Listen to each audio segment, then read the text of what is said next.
அனைவருக்கும் வணக்கம். இன்றைக்கு இந்த பதிவில் வாழ்க்கை என்பது என்ற சிறுகதையை பற்றி பார்க்க போகிறோம். கோதையம்மாள் படைப்பதைக்கும் வெயில் கூட பார்க்காமல் கையில் அப்பளம் வைத்திருக்கும் கூடையை சுமந்தவாறு எங்கோ விரைந்து கொண்டிருந்தாள். தெருவெங்கும் குடை கவிழ்ந்தார் போல் கொன்றை மரங்களின் நிழலில் கவிழ்ந்திருந்தது. அவள் செருப்பு அணிந்து கொள்ளும் வழக்கம் கிடையாது. அப்பளம் இங்கு விற்பதில் கணிசமான லாபம் இல்லாவிட்டாலும் குடும்பத்தின் பற்றாக்குறையை ஈடு செய்ய முடிந்தது. வெயிலில் இப்படி கால் கொப்பளிக்கு நடக்கிறாயே அம்மா, செருப்பு வாங்கி போட்டுக்கோள் என்று மகள் வஸ்தலா சொல்லுவாள். அவள் மட்டும் என்ன, நைலானும் ஹவாய் செருப்பும் போட்டுக்கொண்டு குலுங்குகிறாளா? இடையில் சாயம் போன வாயில் புடவை, சில இடங்களில் தையல் பிரிந்து மேலும் தைக்க முடியாத நிலையில் இருக்கும். அவளும் பொரியும் வெயிலில் பாதங்கள் சிவக்க தையல் வகுப்புக்கு போகிறவள்தான். தன்னுள் எல்லாவற்றையும் தாங்கிக் கொள்ள முடியும் என்கிற எண்ணம் அவளுக்கு. ஹைரோடு திருப்பம் வந்ததும் காரின்று வெயில் மண்டையை பழக்க ஆரம்பித்தது. ஒரு மரம் வட்ட எதுவுமில்லை. தாகம் வரட்டியது. ஏதோ ஐஸ் என்று கூவியபடி ஆனந்தமாக வெளியில் நடைபோடும் சிறுவன் வருவதைக் கண்டாள் கோதை. இளம் சத்தம் என்று மனசுக்குள் சொல்லிக்கொண்டே நடந்தாள். இன்னும் கொஞ்ச தூரம் நடந்தால் வக்கீல் சாம்பசிவத்தின் வீடு வந்துவிடும். அந்த வீட்டில் 10 ரூபாய் குறையாமல் வியாபாரம் நடக்கும். அத்துடன் வத்சலாவுக்கென்று அவர்கள் வீட்டில் ரவிக்கைகள் புடவைகள் ஏதாவது கொடுப்பார்கள். சில்லென்று இந்த வெயிலுக்கு இதமாக ஃப்ரிட்ஜ் டோரில் வைத்த மோர் கொடுப்பாள் வக்கீலின் மனைவி. கோதை வேகமாக நடந்தாள். வக்கீலின் வீடு வந்தது. வழக்கம்போல் 10 ரூபாய் வியாபாரமும் குளிர்ந்த மோரும் கிடைத்தன. வீடு திரும்பும் வகையில் வத்சலாவுக்கென்று 2 ரிப்பன்கள் பிளாஸ்டிக் வளையல்கள் வாங்கி கொண்டு வந்தால் கோதை. வெயிலில் நடந்து வந்த களைப்பு வேறு. வாசல் திண்ணையில் அலுப்புடன் உட்கார்ந்து கொண்டாள். அந்த வீட்டில் ஏகப்பட்ட குடித்தனங்கள், புற்று ஈசல்கள் போல காலை நேரத்தில் அவ்வீட்டில் இருந்து குழந்தைகளும் பெரியவர்களுமாக வெளியே வந்து கொண்டிருப்பார்கள். எதது யார் வீட்டு குழந்தைகள் என்று கண்டுபிடிப்பதே கஷ்டமாக இருக்கும். காலம் மாறிவிட்டது என்று கருதுகிறவர்களும், மக்களின் நடை உடை பாவனைகள் யாவும் பண்பட்டு விட்டன என்று நினைக்கிறவர்களும் கோதையம்மாள் குடியிருந்த திருமகள் ஸ்டோர்ஸ் ஒன்று குடித்தனத்தில் எட்டி பார்த்தார்களானால் மனிதன் இன்னும் மிருகபிராயத்தை தாண்டவில்லை என்பது புலனாகும். தெரு திண்ணைக்கு அடுத்தார் போல இருந்த அறையிலிருந்து ஒருத்தி எட்டி பார்த்தால் வெளியே. கோதை, வந்துட்டியா நீ என்று மூக்கின் மேலே விரலை வைத்து அதிசயத்தாள். கொஞ்சம் முன்னாடி வந்திருக்க கூடாதோ? உன் பொண்ணு வத்சலாவை தேடிக்கொண்டு ஒரு பையன் வந்திருந்தான் என்றாள்.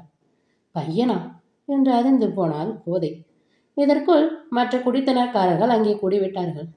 பையனா பையனா என்று அவர் முகத்தில் வினாக்குறியை வியப்புடன் கேட்டார்கள். யாரா? வத்சலா தையல் வகுப்புக்கு போகவில்லை என்று கேட்டவாறே கோதை உள்ளே சென்று பார்த்தாள். ஜானகி மற்றவர்களை பார்த்து தலையை ஆட்டவும், அவர்கள் நமட்டு சிரிப்பு சிரிக்கவும், அதை பார்க்க கோதை அங்கு இல்லையே என்று ஏங்கியபடியே அவரவர் தத்த மறைகளுக்கு போய்விட்டார்கள். உள்ளே வத்சலா காப்பி போட்டு கொண்டிருந்தாள்.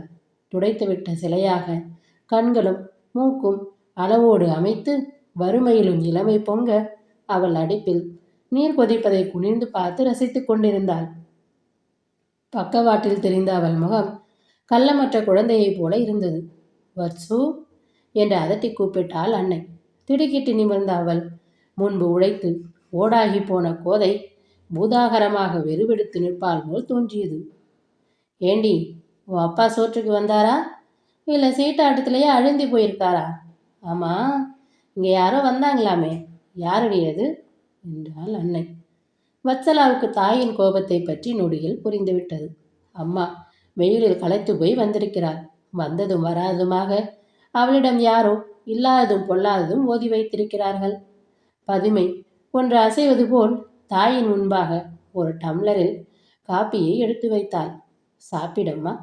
அன்னையின் முகத்தை நேருக்கு நேர் பார்த்தாள்.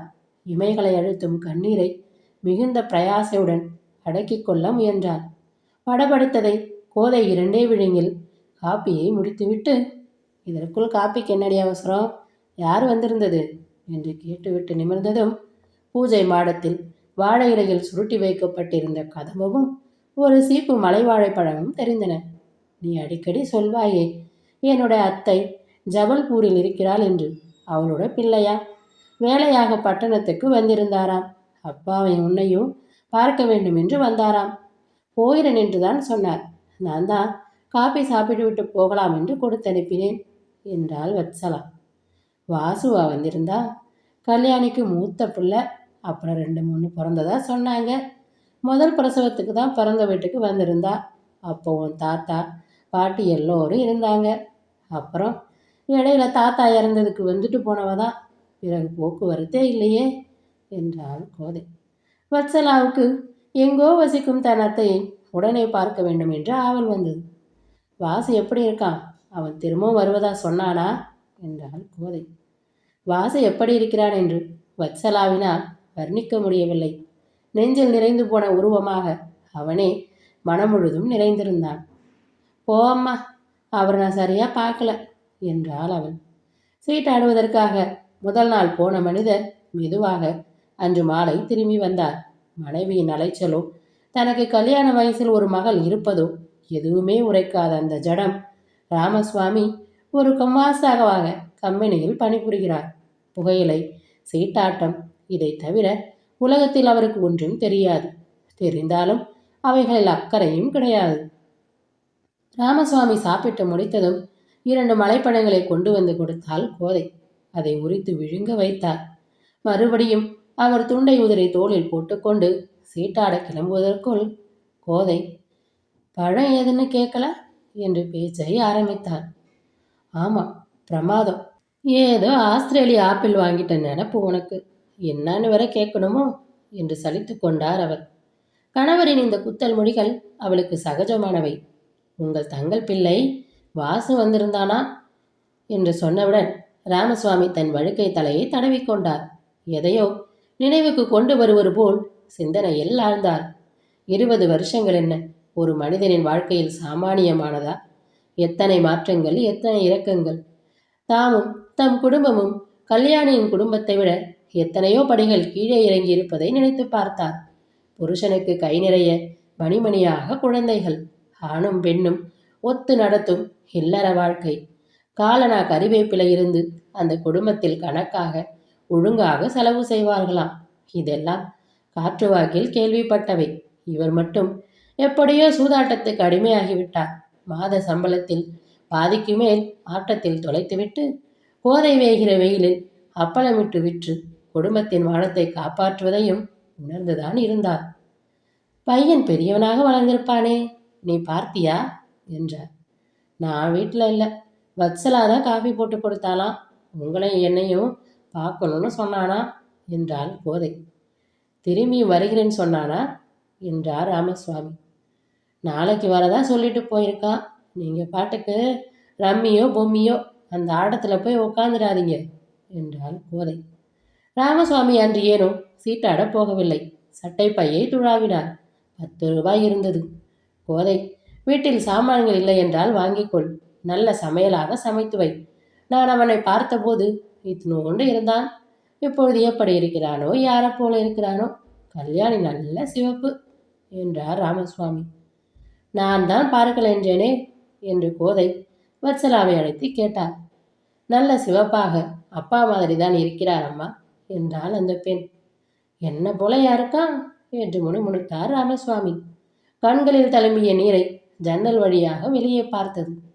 அடுத்த வெள்ளிக்கிழமை கிழக்கு வெளுக்கு முன்பே வத்சலா எழுந்துவிட்டாள். சின்னஞ்சிறிய அந்த வீட்டை ஒழுங்குபடுத்தி வைத்துவிட்டு சமையல் வேலைக்கு ஆயத்தமாகிவிட்டாள் அவள். கோதை பரபரத்த மனசுடன் வாசலுக்கும் உள்ளுக்கும் பல தடவைகள் அடைந்து விட்டாள். 8 மணி சுமாருக்கு டாக்ஸியில் வாசு வந்து சேர்ந்தான்.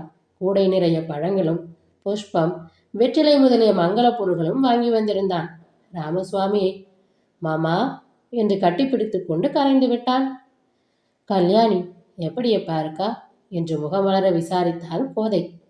இத்தனை ஆண்டு பையனில் பார்த்தவள் நிமிர்ந்து நேர்கொண்ட பார்வையுமாக அவள் எதிரில் நிற்கும் அழகு தோற்றத்தை விட்டு அவள் கண்கள் வேறு பக்கம் நகர மறுத்தன. அலையலையாக புரளும் கூந்தலை ரிப்பனில் முடித்து கொண்டு எளிமையும் அழகும் கூடிய வத்சலா காஃபி கொண்டு வந்து வைத்தார். வத்சலாவை பார்த்து கொண்டே வாசு சொன்னான். அசல்ல பார்த்தா அம்மா மாதிரியே இருக்கிறா மாமி. நேற்று எப்படி நடுங்கிட்டா அன்று சொல்ல. ஏன் என்றாள்.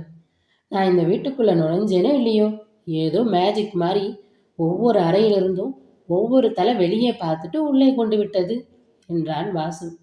வத்சலா கண்ணங்குடிய கழுக்கென்று சிரித்தாள். அம்மா எப்படியடா இருக்கிறாள்? இந்த தடவை ராமசுவாமி கேட்டார். மலர்ச்சியும் குறும்பும் நிறைந்த வாசுவின் முகம் வாடியது. அம்மா, அவள் எனக்கு ஏன் எங்களுக்கு அம்மா என்கிற உறவு எங்களுக்கு மட்டும்தான் புரியும். அவளுக்கு நாங்கள் குழந்தைகள் என்பது தெரியாது மாமா என்றான். அங்கிருந்த எல்லோரும் அதிர்ந்து போனார்கள். அவளுக்கு புத்தி சுவாதீனம் இல்லை மாமா. சிறிது நேரம் ராமசுவாமி பிரதமை பிடித்தவள் போல் இருந்தார். அவர் தோளில் தூக்கி வளர்த்தவள் பைத்தியமாக இருக்கிறாள். பைத்தியம். திடீரென்று வெறி பிடித்தவர் போல் கத்தினார் அவர். டேய், அவள் பைத்தியமாக இருக்கிறாள் என்று யாராவது ஒரு வரி எழுதியிருப்பீர்களா? காற்று வாக்கில யாரிடமாவது சொல்லி அனுப்பினீர்களா? இப்போது என்னடா புது உறவு முளைத்துவிட்டது? வெளியே போடா. அவளிலிருந்து அவளுக்கு அப்புறம்தானே உன்னுடைய உறவெல்லாம். போ போ என்றார் ராமசுவாமி. மாமா என்று ஏதோ ஆரம்பித்தான் வாசு. அங்கே அவள் முன் நின்றிருந்தவரின் பயங்கரமான வெறியை பார்த்தவன் தலையை தாழ்த்தி கொண்டு வெளியே கிளம்பிவிட்டான். வாசு, வாசு என்று அழைத்த கோதையின் செவிகளில் அவன் அரைகுறையாக முணுமுணுத்த சொற்கள் விழுந்தன. அவள் வத்சலாவை பெண் கேட்க வந்திருந்தானாம். நொடிந்து போன அந்த குடும்பத்தை ஒழுங்குபடுத்தி வத்சலா நிம்மதியை தேடித் தருவாள் என்கிற நம்பிக்கையில் வந்தவனின் முன்னர் வருங்காலம் ஒரே இருங்காட்சியாக இருந்தது. ராமசுவாமி பழைய நிலையை அடைந்து அமைதியுற்றவுடன் வழக்கம்போல் துண்டை உதறி தோளில் போட்டுக்கொண்டு சீட்டாட கிளம்பிவிட்டார். கோதைக்கு அவள் பிழைப்பு காத்தாய் கிடந்தது. அப்பள கூடையுடன் பொரியும் வெயிலிலே கொட்டும் மழையோ கால்கள் தேய நடந்ததாக வேண்டும். கூடையுடன் புறப்பட்டு விட்டாள். வத்சலா கண்களில் இருந்து வழிந்த நீரை சுண்டி எறிந்தாள். உணர்ச்சியற்றவளாக சமையலை முடித்தாள். தையல் வகுப்புக்காக அவள் தெருவில் இறங்கி நடந்தபோது அவள் உள்ளத்தில் மோகிய எண்ணங்கள் இவை. ஓர் ஏழை பெண்ணுக்கு வாழ்க்கை என்பது விடியாத இருளா? அல்லது வாழ்க்கை என்பது அயராத உழைப்பா? அல்லது வாழ்க்கை என்பது வெறுமையா?